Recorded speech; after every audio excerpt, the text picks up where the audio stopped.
Good evening, everybody, and welcome to Game Plan. My name is Abbas Fazal, and we are live directly here with the Unity Games here in Dubai at the Iranian Club. It's been an absolutely fantastic day. There's been some big wins, and there's been some really hard-fought games that have taken place today.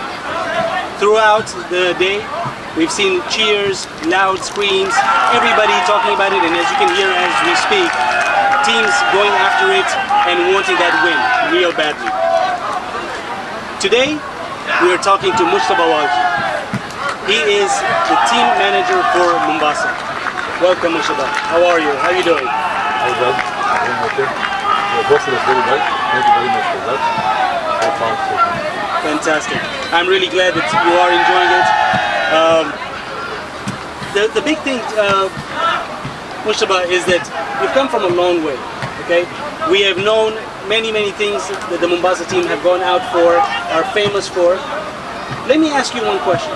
What is your game plan? What is your strategy here at Unity, and how are you willing to achieve that? Start with, it took us a lot of time in Mombasa to raise a side for football and for cricket. And our sponsors in Mombasa did a lot for us to be able to raise the side for football and cricket.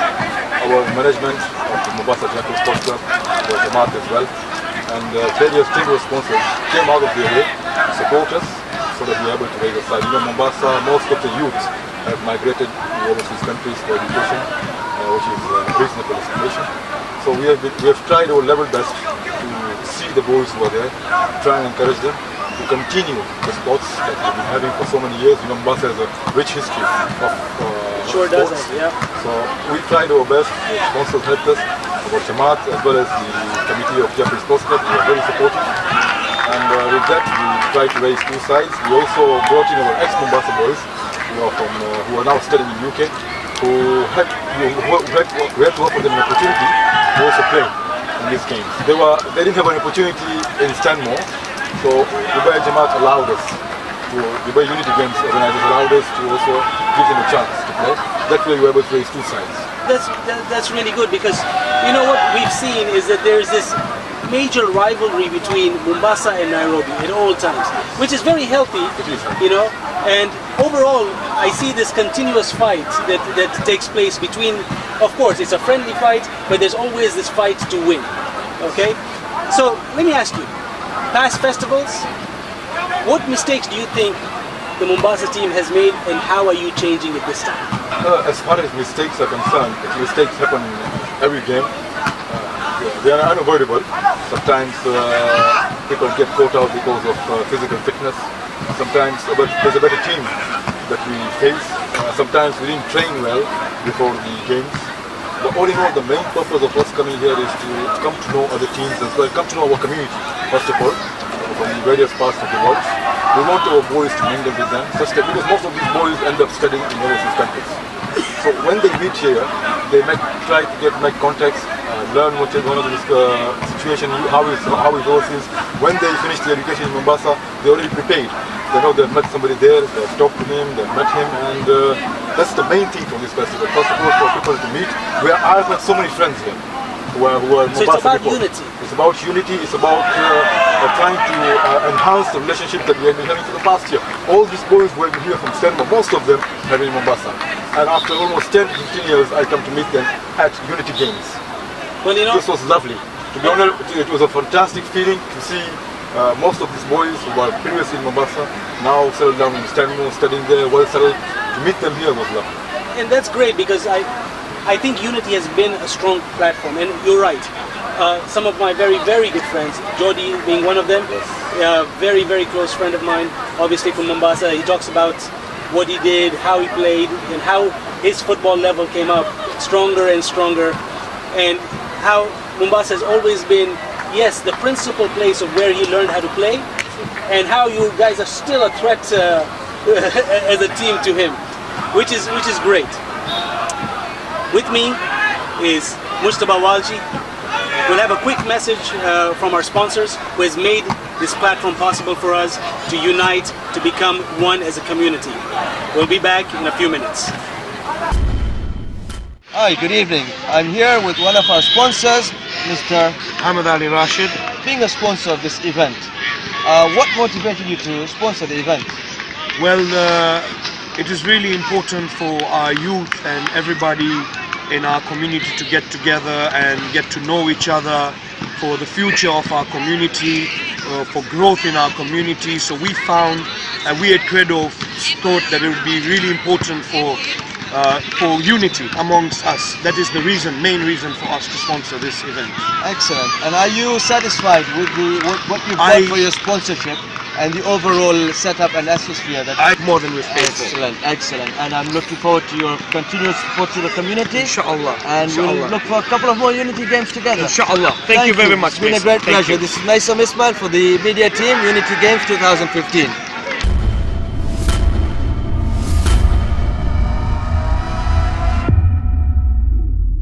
Welcome back, everybody. Once again, joining me from Mombasa, a strong culture, a strong history of sports. We have them everywhere. Our own very strong player from Dubai is from Mombasa for football, being Jody himself today.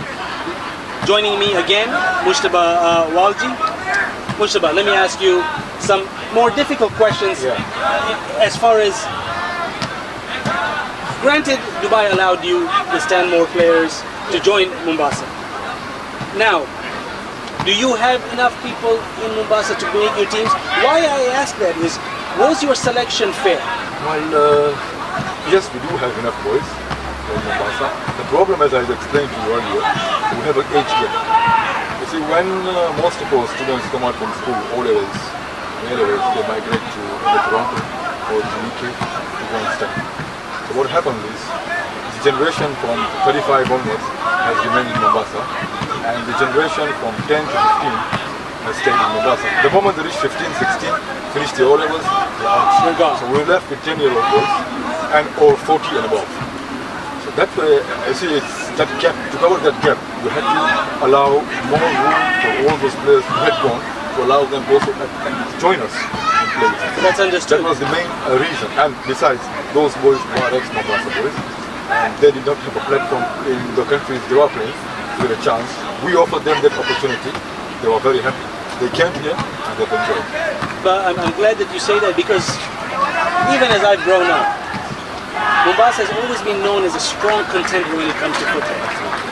And how you guys play, your style, how you cheer, how the crowd supports you is always been entertaining, you know? So what happened today? Against Nairobi, you got beaten 3-0. What happened? Well, to be honest, once again, we have limited facilities that are now available to us in Mombasa. In a smaller ground that we play on. Our community in Mombasa is trying its best to restore the facilities that we had before, to put up a good facility for us after the housing project will be over at our former club, Jeffrey's Hospital, where the JLC is now. I'm sure our community will do the best to restore those standards back. I appreciate that. Once those standards are restored back, I'm sure Mombasa will have again come up. We will rise again and we'll rise to that level. So those are the reasons you think you got beaten today? From the facility, I also think youth determination, youth potential, youth themselves have not taken up the challenge to try and continue playing. Yes, that facility was available to us before, and limited number of time, limited players used to go and use that facility to its fullest potential at that time.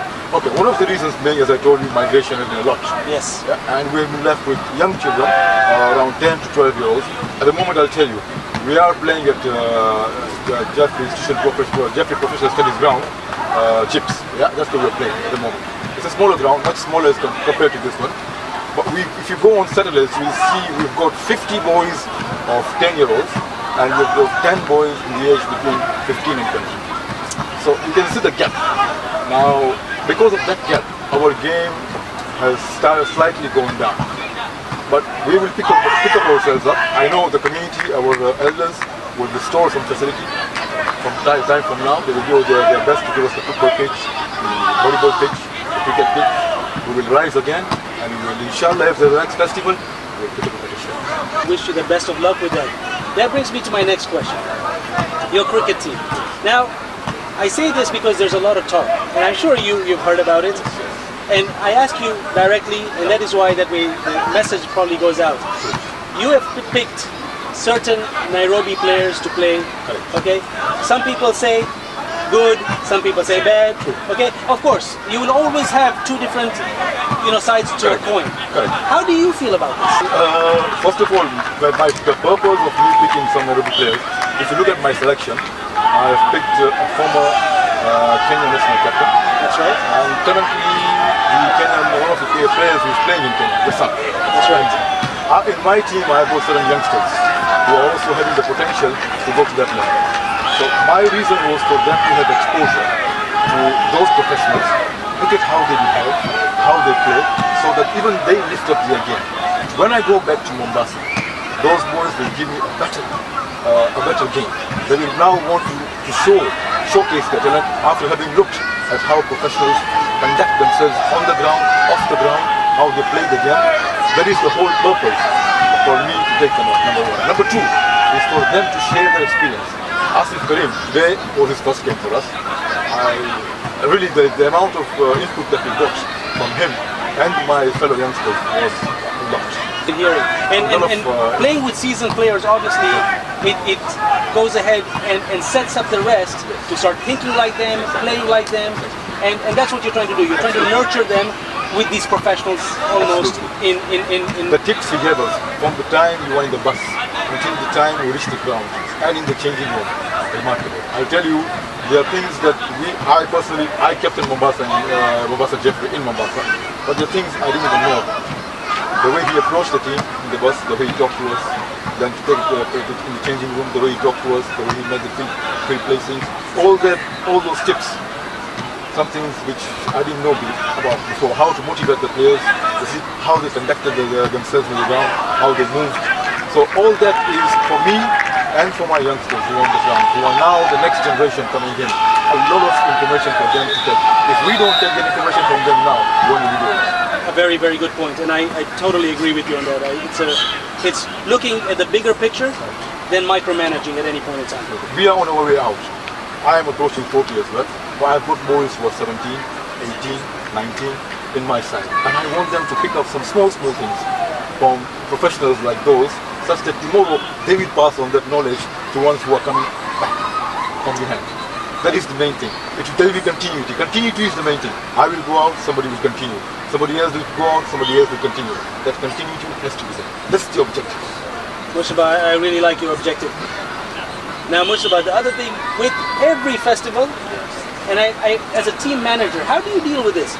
You come here, you have a lot of pressure to win, and what happens also sometimes is that it causes small fights. How do you maintain the unity? What do you tell your players when they're here?